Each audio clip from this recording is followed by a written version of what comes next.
Recently, we saw Collin Gillespie of Villanova go down with a very bad looking knee injury. And whenever we see an athlete or somebody grab at that knee area after a play, whether it be on the basketball court, football field, or any other sport, it's always concerning. Now, on the actual play that Gillespie was injured on, we saw that he would jump up to try to contest a shot, and as he was landing, he seemed to get tangled up with Damien Jefferson from Creighton, and in that process of getting tangled up with him, we saw that his knee would dive inwards, and immediately after the play, he was of course grabbing at that knee, he struggled to walk, and he was really feeling around in that medial or inside knee area. Now, recently we got some unfortunate news regarding Gillespie's case after he had an MRI on that knee. The MRI did in fact show that he has a torn ligament in the knee and he's expected to miss the remainder of the season. The specific ligament that Gillespie tore on the play was revealed, and it is in fact the medial collateral ligament, or the MCL for short.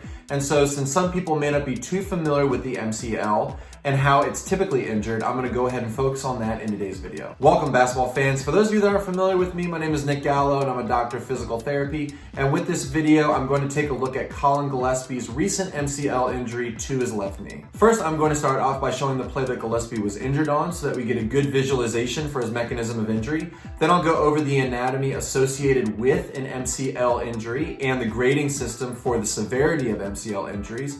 And finally, I'll go over a specific mechanism that typically happens for MCL injuries, and we'll go over a recovery time frame. If you like today's video and you find it informative, please hit that thumbs up and subscribe to the channel, because I will be making more videos in the future regarding sports injuries, rehabilitation, and other physical therapy related content.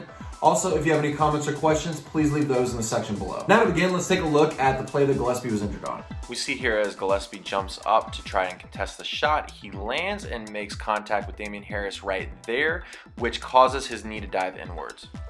After the play, we see that he is really struggling to try and walk, and he's really grabbing at that medial or inside portion of that left knee. So here I have a model of the knee, and the knee has four ligaments that, when they're all intact, contribute to the overall stability of the knee joint. And so the first one that we often hear about is the anterior cruciate ligament, or the ACL for short, and that you can see is right in through here. The next one is the medial collateral ligament, or the MCL for short, and that is right along here. It's along the inside or the medial portion of the knee. Then we have the lateral collateral ligament, or the LCL for short, and that's located on the outside of the knee or laterally. And finally, we have another ligament known as the posterior cruciate ligament, or the PCL for short.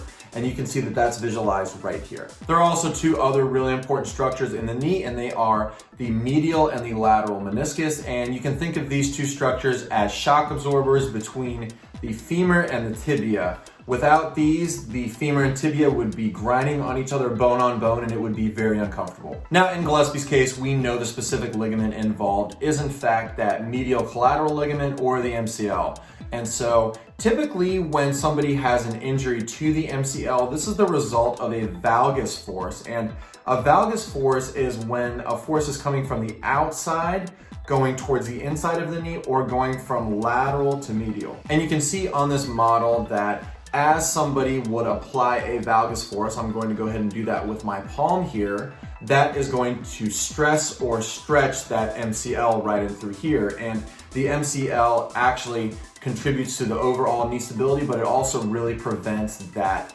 valgus force. And so if there is enough of a valgus force in this direction, it can cause injury to the MCL. In the actual play where Gillespie is getting tangled up with Damien Jefferson, it looks like a valgus force is in fact going through that left knee. And so in this moment, this is most likely when that MCL injury happened. Now, there is in fact an on the court or on the field test that you can do to test for an MCL injury, and it's something known as a valgus stress test. And what you're going to do to test the person is, first you're going to have them in 0 degrees of flexion or full extension, and you're going to stabilize above and below, and you're just going to put that valgus force onto the ligament like this. And as you do this, you're looking for the person to report pain or instability at the knee, and specifically point to pain in that medial or inside area. Then, if they happen to have a positivity there, what you're going to do is you're going to flex the knee approximately 30 degrees. And from there, you're also going to provide a valgus force. And so typically the MCL is involved with a lot of valgus stabilization at that 30 degrees. So that's a really good way to try to isolate the ligament and to do a quick on the field or on the court test. But of course, the gold standard to officially diagnose an MCL injury is in fact the MRI, and we know that Gillespie had his MRI, and that officially diagnosed him with the MCL tear. Now, valgus forces typically will result in this MCL injury, but it's important to know that other structures can also be injured in this type of position. Fortunately for him, it is just the MCL.